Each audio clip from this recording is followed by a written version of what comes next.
दोस्तों welcome you in free education hub. आज हम स्टार्ट करने वाले हैं टैली प्रो की लेक्चर नंबर 2।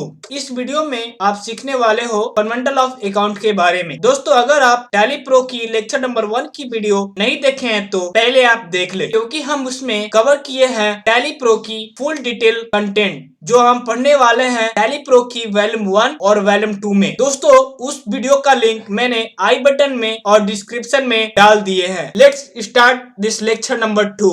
दोस्तों लेक्चर नंबर 2 में हम देखने वाले हैं वॉल्यूम नंबर 1 की चैप्टर नंबर 1। चैप्टर नंबर 1 में दोस्तों फंडामेंटल ऑफ अकाउंट्स के बारे में बताया गया है। दोस्तों हम फंडामेंटल ऑफ अकाउंट में क्या क्या पढ़ने वाले हैं उसके ऊपर हम नजर डाल देते हैं। दोस्तों पहले दोस्तों meaning and importance of accounts के बारे में पढ़ने वाले हैं। दोस्तों उसके बाद दोस्तों हमारी commonly use of accounting term के बारे में देखने वाले हैं। दोस्तों हम देखते हैं दोस्तों यहाँ पे meaning and importance of accounts के बारे में। दोस्तों यहाँ पे अकाउंट का जो मीनिंग होती है दोस्तों, अकाउंट हमारा बिजनेस के लिए बहुत ही इंपॉर्टेंट चीज होता है। दोस्तों यहाँ पे हम अपने बिजनेस की जो भी रिकॉर्डिंग है दोस्तों, जो भी प्रोसेस होता है दोस्तों, उससे पहले हम रिकॉर्ड करते हैं। उसके बाद दोस्तों हम उसको क्लासिफाई करते हैं, फिर उसको दोस्तों सारे डेटा को दोस्तों हम समराइज करते हैं और उसी के बिहाफ में दोस्तों हम बिजनेस में होने वाली डिस्कशंस के ऊपर फोकस करते हैं। दोस्तों और दोस्तों हमारे इंपॉर्टेंट जो होती है अकाउंटिंग की दोस्तों कि उसके बिहाफ पे दोस्तों हम आसानी से जो भी फाइनेंशियल इंफॉर्मेशन होती है उसको हम प्रोवाइड कराते हैं, उससे हम एक्यूरेट से हम मिला सकते हैं।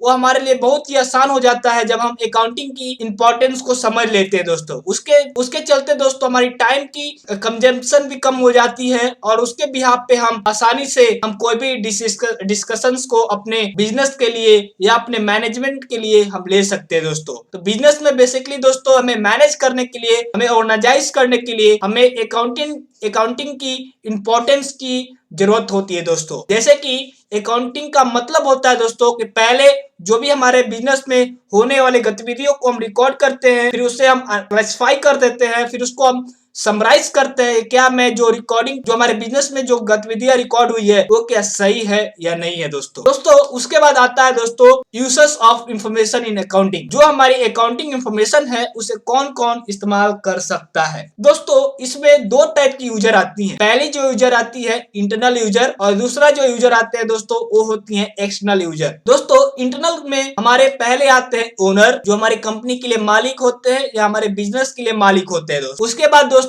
हमारी दूसरी आती है मैनेजमेंट और तीसरी जो आती है दोस्तों वर्कर एंड एम्प्लॉय। और दोस्तों एक्सटर्नल यूजर में पहले आते हैं इन्वेस्टर्स और दूसरे आते हैं जिससे हम माल सप्लाई करते हैं, और जो हमारे तीसरा जो हमारा कस्टमर है दोस्तों, और चौथा हमारा गवर्नमेंट एंड अदर रेगुलेटरी के नाम से जानते हैं। दोस्तों हम यहाँ पे देख सकते हैं दोस्तों कि हमारे अकाउंटिंग में दो टाइप के यूजर पाए जाते हैं। एक तो इंटरनल यूजर से नाम से जाने जाते हैं और हमारा दूसरा है एक्सटर्नल यूजर के नाम से जाने जाते हैं। दोस्तों यहाँ तक हम देख सकते हैं दोस्तों कि हमारे इंटरनल यूजर में हमारे बिजनेस ओनर आते हैं, हमारे मैनेजमेंट करने वाले हमारे वर्कर्स आते हैं, एम्प्लॉय आते हैं। एक्सटर्नल यूजर में दोस्तों हमारा investors and suppliers, customers and governments regulatory आते हैं। दोस्तों उसके बाद दोस्तों हम लोग मेन एंड मोस्ट जो टर्म होती है दोस्तों अकाउंटिंग की टर्म्स के बारे में हम देखने वाले हैं। दोस्तों क्योंकि दोस्तों हम अपने बिजनेस की अकाउंटिंग को अच्छे रीति से समझने के लिए हमें कोई कुछ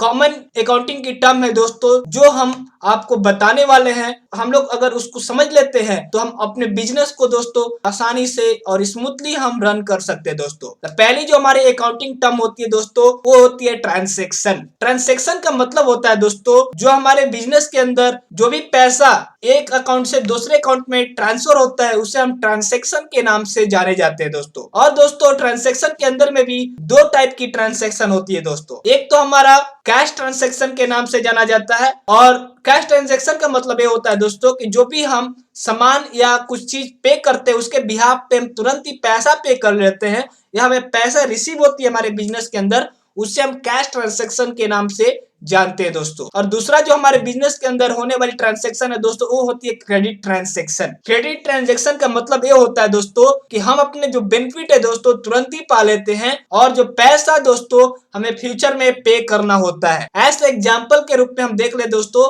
कि लोन, जैसे लोन क्या होती है दोस्तों बैंक से तुरंत ही मिल जाता है और हम उसके रीपेमेंट हम क्या करते हैं दोस्तों ईएमआई के बेसिस में हम आने वाले महीने में हम करते हैं। दोस्तों वो होती है क्रेडिट ट्रांसेक्शन। दोस्तों हमारे बिजनेस के अंदर दोस्तों दो टाइप की ट्रांसेक्शन होती है, जिसमें कैश ट्रांसेक्शन और क्रेडिट ट्रांसेक्शन। दोस्तों क्रेडिट का मतलब होता है लोन और कैश का मतलब दोस्तों आपकी कैश, जो पैसे आपके हाथ में तुरंत मिल जाते हैं या आपने माल खरीदते हैं या माल बेचने के वक्त में। और उसके बाद दोस्तों हम देखने वाले हमारे दूसरे जो अकाउंटिंग टर्म है दोस्तों, वो होती है कैपिटल। कैपिटल का मतलब होता है दोस्तों ओनर। कैपिटल का हमारे बिजनेस के अंदर हम ओनर को कैपिटल के नाम से जानते हैं, क्योंकि दोस्तों कैपिटल का मतलब ही होता है ओनर। और मतलब दोस्तों यहाँ पे जो भी हमारे इंटरप्राइज में ओनर अपने सामान को लेके आता है या पैसे को इन्वेस्ट करता है दोस्तों, उसे हम कैपिटल के नाम से हम रिकॉर्ड अपने बिजनेस के अंदर हम अकाउंटिंग में करते हैं दोस्तों। अकाउंटिंग टर्म में हमारा ओनर का नाम पड़ता है कैपिटल। तीसरा जो हमारे अकाउंटिंग टर्म है दोस्तों, वो है हमारी एसेट्स। असेट का मतलब वो होता है दोस्तों जो प्रॉपर्टी हमारे बिजनेसमैन के द्वारा पाया जाने वाले, और जो दोस्तों वो चाहे हमारे जो असेट का मतलब ये भी होता है दोस्तों कि वो पैसा से बिलोंग करता है। पैसा मतलब एसेट का मतलब होता है पैसा इन टर्म ऑफ मनी। जो भी हमारा ओनर है दोस्तों प्रॉपर्टी को लेके आता है, या तो पैसे के रूप में लाता है या हमें किसी भी बिहाफ पे लेके आता है। तो मतलब है दोस्तों कि असेट का मतलब वही होता है कि अगर हम आने वाले दिन में अगर हम उसे बेच भी देते हैं तो उसके बिहाफ पे कुछ पैसा मिल जाए, तो उसे हम असेट के नाम से जानते हैं दोस्तों। और दोस्तों हम एग्जांपल के लिए मैं बताना चाहता हूं, जैसे कि हमारा असेट दोस्तों कैश के फॉर्म में हो सकता है, लैंड एंड बिल्डिंग के फॉर्म में हो सकता है, मशीनरी के फॉर्म में हो सकता है, या हम स्टॉक लेके आते हैं, जो हमारी गुड्स की स्टॉक है उसको हम लेके आ सकते हैं दोस्तों, या हम कोई बिल रिसीव कर लेते हैं उसके बिहाफ पे, और जिसे हम माल बेचते हैं वो हमारे लिए डेटर्स जो है वो भी हमारे लिए असेट के रूप में गिने जाते हैं दोस्तों। उसके बाद दोस्तों हमारा चौथा अकाउंटिंग टर्म आता है दोस्तों लायबिलिटी। लायबिलिटी दोस्तों, लायबिलिटी का मतलब वो होता है दोस्तों जो हमारे इंटरप्रेन्योर, जो हमारे ओनर का जो फंड है दोस्तों, वो हमारे दूसरे इन फ्यूचर में पे करना होता है, उससे हम लायबिलिटी के नाम पे जानते हैं दोस्तों। जैसे कि दोस्तों यहाँ पे मैं बताना चाहता हूँ, लायबिलिटी बिजनेस के अंदर लायबिलिटी का मतलब होता है लोन, या हम किसी से उधार पे सामान लेके आते हैं, ओनर उनके लिए बिजनेस के टर्म में लायबिलिटी के नाम से जाना जाता है, यानी उधार के रूप में हम जाने जाते हैं दोस्तों। तो उधार का दूसरा नाम है दोस्तों लायबिलिटी। दोस्तों यहाँ पे बताया जा रहा है दोस्तों कि ओनर के अलावा जो लोग पाए जाते हैं वो बिजनेस के लिए लायबिलिटी के नाम से जाने जाते हैं दोस्तों। उसके बाद दोस्तों हम देखने वाले हमारे पांचवा अकाउंटिंग टर्म्स जो हमारे बिजनेस के लिए महत्वपूर्ण है दोस्तों, वो हमारे ड्राइंग्स के नाम से जाना जाता है दोस्तों। ड्राइंग्स का मतलब ये होता है दोस्तों जो भी गुड्स और जो गुड्स दोस्तों या कैश ओनर अपने पर्सनल यूज के लिए निकाल लेता है दोस्तों, उसे हम ड्राइंग्स के नाम से जानते हैं दोस्तों। क्योंकि दोस्तों यहाँ पे हम उस अकाउंट में, बिजनेस के अकाउंटिंग में दोस्तों, हम उस पैसा को जो हमारे मालिक के द्वारा या ओनर के द्वारा जो पैसा या कैश या गुड्स अपने यूज के लिए निकाला जाता है, उसे हम ड्राइंग्स के नाम से जाने जाते हैं दोस्तों। उसकी जो अकाउंटिंग होती है दोस्तों वो ड्राइंग्स के अंदर होती है दोस्तों। उसके बाद दोस्तों हमारा जो हुआ अकाउंटिंग टर्म्स है दोस्तों बैड्स डेबिट्स। बैड डेबिट्स का मतलब ये होता है दोस्तों इनरिकवेबल, जो चीज हमें रिकवर नहीं हो सकता है उसे हम बिजनेस के अंदर बैड डेबिट्स के नाम से जानते हैं। फॉर एग्जांपल के लिए दोस्तों मतलब बैड डेबिट्स का मतलब होता है ड्यू अमाउंट, जैसे कि कोई चीज बाकी रह गया, जैसे कि फॉर एग्जांपल यहाँ पे मैं लेते हैं दोस्तों, एक हमारा डेबिटर्स है, यानी हमारा एक कस्टमर है, वो हमसे कुछ सामान को ले जाता है और उसकी मृत्यु हो जाती है, तो मुझसे उससे उसके ऊपर जो मेरा लोन है दोस्तों वो रिकवर नहीं हो पाता है, तो उसको हम अपने बिजनेस के अंदर, अपने अकाउंट बुक के अंदर हम बैड डेबिट्स के अंदर में हम उसकी एंट्री को दिखाएंगे। बैड डेबिट्स का मतलब वो होता है दोस्तों कि जो हमारी कंपनी या हमारी बिजनेस के अंदर वो पैसा रिकवर नहीं हो पाता है, उसको हम बैड डेबिट्स के अंदर में हम लिखते हैं दोस्तों। उसके बाद दोस्तों हमारा अगला जो अकाउंटिंग का टर्म्स है दोस्तों परचेस। दोस्तों आप बेसिकली आप जानते हैं दोस्तों परचेस का मतलब होता है जो गुड्स हम बिजनेस के अंदर लेके आते हैं उसे हम परचेस के नाम से जाने जाते हैं। और दोस्तों परचेस के अंदर में भी दो टाइप की परचेस होती है, एक तो कैश परचेस के नाम से जानते हैं और एक क्रेडिट परचेस के नाम से जानते हैं। कैश परचेस का मतलब होता है दोस्तों जो भी हम गुड्स परचेस कर रहे हैं उसके बिहाफ पे हम पैसा को देते हैं, तो उसे हम कैश परचेस के नाम से जानते हैं। और जो दोस्तों क्रेडिट परचेस का मतलब वो होता है दोस्तों जो भी हम गुड्स परचेस करते हैं और हम बाद में पेमेंट करने के लिए बोलते हैं या बाद में उसे रीपेमेंट करने के लिए बोलते हैं, तो उसे हम क्रेडिट परचेस के नाम से जाने जाते हैं दोस्तों हमारी परचेस के अंदर में दो टाइप की जो परचेस होती है दोस्तों, एक तो कैश परचेस और एक होती है दोस्तों क्रेडिट परचेस। इसके लिए मैं एग्जांपल देना चाहता हूं दोस्तों, जैसे कैश परचेस में अगर हम कोई बिस्किट लेना है तो हम उसके लिए पैसे देके बिस्किट ले लेते हैं दोस्तों, वो तो हमारी हो गई कैश परचेस। उसके बाद दोस्तों क्रेडिट परचेस में आता है, अगर हम बिस्किट ले लेते हैं और दुकानदार को बोलते हैं कि सर मैं कल उसको पेमेंट कर दूंगा, तो वो क्रेडिट परचेस के नाम से वो अपने अकाउंट में बुक करता है दोस्तों। उसके बाद दोस्तों आती है हमारी 8वां जो अकाउंटिंग टर्म है दोस्तों, परचेस रिटर्न। यहाँ पे दोस्तों हमें देखने वाली बात है दोस्तों, परचेस रिटर्न का मतलब होता है दोस्तों सप्लायर, या जो सप्लायर है दोस्तों उसको हम कोई भी बिजनेस के द्वारा हम सामान को रिटर्न कर देते हैं। इन सामान देता है दोस्तों, वो या तो उसकी डैमेजिंग के चलते या वो गुड खराब होने के चलते हम क्या कर देते हैं, कुछ सामान को दोस्तों अपने सप्लायर को, जिससे हम सामान लेते हैं दोस्तों, हम उसे क्या कर देते हैं, रिटर्न कर देते हैं दोस्तों। उसी का दूसरा नाम है दोस्तों रिटर्न आउटवर्ड्स के नाम से हम जाने जाते हैं दोस्तों, तो उसे हम कहते हैं दोस्तों परचेस रिटर्न। और जो 9वां हमारी अकाउंटिंग टर्म है दोस्तों, उसे कहते हैं सेल्स। दोस्तों सिंपल भाषा में बोला जाए, जो भी हम गुड्स परचेस करते हैं और हम अपने कस्टमर को बेच देते हैं दोस्तों, उसे कहते हैं सेल्स। जैसे कि दोस्तों इसमें भी 2 टाइप की सेल होती है दोस्तों, एक कैश सेल्स होती है और एक क्रेडिट सेल्स के नाम से जाना जाता है दोस्तों। कैश सेल्स वो होता है दोस्तों जैसे हम सामान बेचते हैं और तुरंत हमें पैसा मिल जाता है, उसे हम कहते हैं कैश सेल। और उसी के बिहाफ पे दोस्तों अगर हम सामान बेचते हैं और हमें पेमेंट नहीं मिलता है, तो उसे हम क्रेडिट सेल्स के नाम से हम जाने जाते हैं दोस्तों। यहाँ पे दोस्तों मैं एग्जांपल देना चाहता हूँ दोस्तों, कोई भी चीज अगर हम सेल कर रहे हैं दोस्तों, उसके बिहाफ पे हमें पैसा तुरंत मिल जाता है, तो उसे हम कैश सेल्स के नाम से अपने बुक ऑफ अकाउंट में एंट्री करते हैं दोस्तों। अगर हम कोई सामान हम उनसे अपने कस्टमर को बेच देते हैं और वो बोलता है दोस्तों कि मैं 1 महीने के बाद या 2 दिन के बाद मैं आपको रीपेमेंट कर दूंगा, तो उसका जो एंट्री होती है दोस्तों वो क्रेडिट सेल्स के अंदर किया जाता है दोस्तों। उसके बाद दोस्तों हमारा जो अगला जो अकाउंटिंग टर्म है दोस्तों, वो हमारी है सेल्स रिटर्न। दोस्तों यहाँ पे गौर करने वाली बात है दोस्तों, जो सेल्स रिटर्न होती है दोस्तों, वो बिजनेस में जो भी बिजनेसमैन कस्टमर को कोई सामान दे देता है, बेच देता है, और उसी के बिहाफ पे दोस्तों जो सामान खरीदने वाले हैं वो कोई सामान को ले आके रिटर्न कर देते हैं, तो उसे दोस्तों हम रिटर्न इनवर्ड्स कहते हैं। जैसे कि मैंने बताया था दोस्तों कि परचेस रिटर्न उसका मतलब रिटर्न आउटवर्ड्स, यानी हमने सामान जहां से लिया है अपने सप्लायर से लिया उसको हम देते हैं। बट यहाँ पे सेल्स रिटर्न में दोस्तों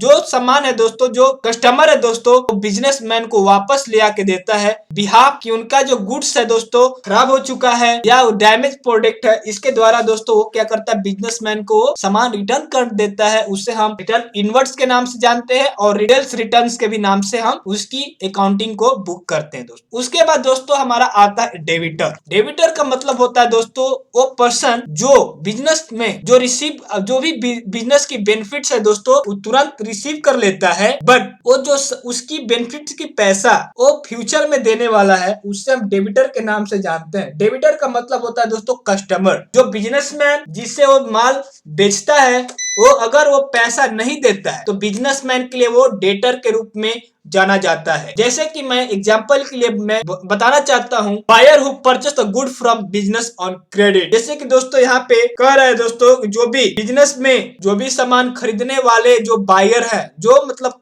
माल खरीदते हैं बिजनेस से, वो क्रेडिट के बेसिस पे, क्रेडिट का मतलब होता है दोस्तों उधार के रूप में, तो बिजनेस के लिए डेटर के रूप में जाने जाते हैं। उसके बाद दोस्तों हमारा जो अगला जो टर्म आता है दोस्तों, हमारा क्रेडिटर। क्रेडिटर का मतलब वो होता है दोस्तों वैसा पर्सन जो हमारे बेनिफिट हमारे बिजनेस के लिए तुरंत ही दे देता है। जैसे कि गुड्स, हमारे बिजनेस के लिए जो गुड्स रिक्वायर्ड है वो तुरंत ही दे देता है, और वो पैसा बोलता है कि आप अगले मंथ में दीजिए या बाद में दीजिए, फ्यूचर में वो बोलता है कि आप पैसा को फ्यूचर में हमें दे दीजिए, तो उसे हम क्रेडिटर के नाम से जानते हैं। क्योंकि दोस्तों अगर हम अपने बिजनेस में कोई भी सामान उधार पे ले आते हैं, तो जिनसे हम उधार में ले आते हैं वो हमारे बिजनेस के लिए क्रेडिटर के रूप में जाना जाता है। क्रेडिटर का मतलब होता है उसे हमें पैसा चुकाना है। और एग्जाम्पल के लिए मैं बताना चाहता हूं दोस्तों कि कोई भी गुड्स अगर हम बिजनेस में उधार पे ले आते हैं अपने सप्लायर से, तो हमारे बिजनेस के लिए क्रेडिटर के रूप में जाना जाता है दोस्तों हमारा यहाँ पे बिजनेस कंसर्न में दोस्तों अगर हम बिजनेस करते हैं तो यहाँ पे हमारे डेटर और क्रेडिटर 2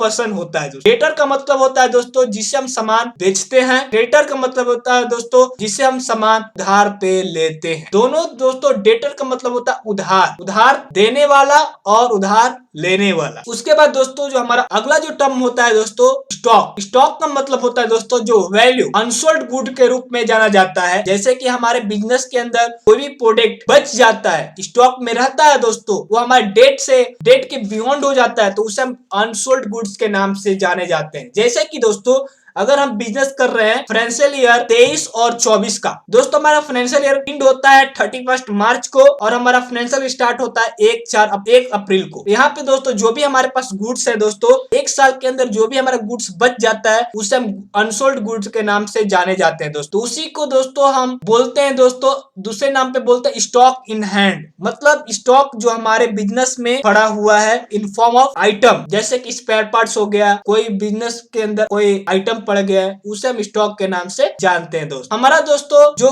लास्ट जो अकाउंटिंग टर्म है दोस्तों उसे कहते हैं रेवेन्यू। यहाँ पे दोस्तों बहुत ही इंपॉर्टेंट जो टर्म होता है रेवेन्यू। रेवेन्यू और कैपिटल में दोस्तों अंतर होता है। यहाँ पे रेवेन्यू का मतलब होता है दोस्तों अर्निंग ऑफ बिजनेस, बिजनेस के लिए लाभ। जैसे कि दोस्तों इनकम रेगुलर और रेकरिंग नेचर में होता है। रेगुलर का मतलब होता है दोस्तों बार बार, रेकरिंग मतलब कभी कभी। यहाँ पे दोस्तों जब रेवेन्यू इंक्रीज इन कैपिटल, जैसे कि दोस्तों मैं एग्जांपल बताना चाहता हूँ, अगर मैंने इन्वेस्ट किया 50,000 रुपया अपने बिजनेस में और उसके बिहाफ पे मुझे 1 लाख रुपया मिला, तो मुझे 50,000 रुपया की बेनिफिट हुई। वो हमारे लिए बिजनेस के लिए रेवेन्यू जनरेट कर दिया। तो मैंने 50,000 रुपया मैंने इन्वेस्ट किया कैपिटल के रूप पे और मैंने सेल्स करने के बाद मुझे 50,000 रुपीज मिल गया, वो हमारे बिजनेस के लिए रेवेन्यू है। यानी हमारे इनकम जनरेट हो रहा है, हमारे उस हमें अर्निंग हुआ हमारे बिजनेस के अंदर। तो मैं एग्जांपल बताना चाहता हूँ, जैसे कि मैंने सामान को लिया और मैंने बेच दिया ज्यादा दाम पे, तो हमारे बिजनेस के लिए क्या हुआ रेवेन्यू। या हमें कोई भी इंटरेस्ट हमें प्राप्त हुआ हमारे बिजनेस के अंदर, या हमें कोई भी कमीशन हमें मिली, या हमें रेंट रिसीव हो रहा है, या हमें डिस्काउंट रिसीव हो रहा है, तो हमारे क्या है हमारे बिजनेस के लिए वो रेवेन्यू है, या हमारे बिजनेस के लिए इनकम है दोस्तों। तो हम उससे हम रेवेन्यू के नाम से जाने जाते हैं दोस्तों। यहाँ पे दोस्तों मैं बताना चाहता हूँ अकाउंटिंग में जो अकाउंटिंग टर्म है दोस्तों, हमारे 14 अकाउंटिंग टर्म हमारे बिजनेस को रन करने के लिए दोस्तों हमारे अकाउंटिंग टर्म को समझना बहुत ही जरूरी है दोस्तों। अगर हम अकाउंटिंग टर्म को समझ लेते हैं दोस्तों, तो हम अपने अकाउंटेंसी को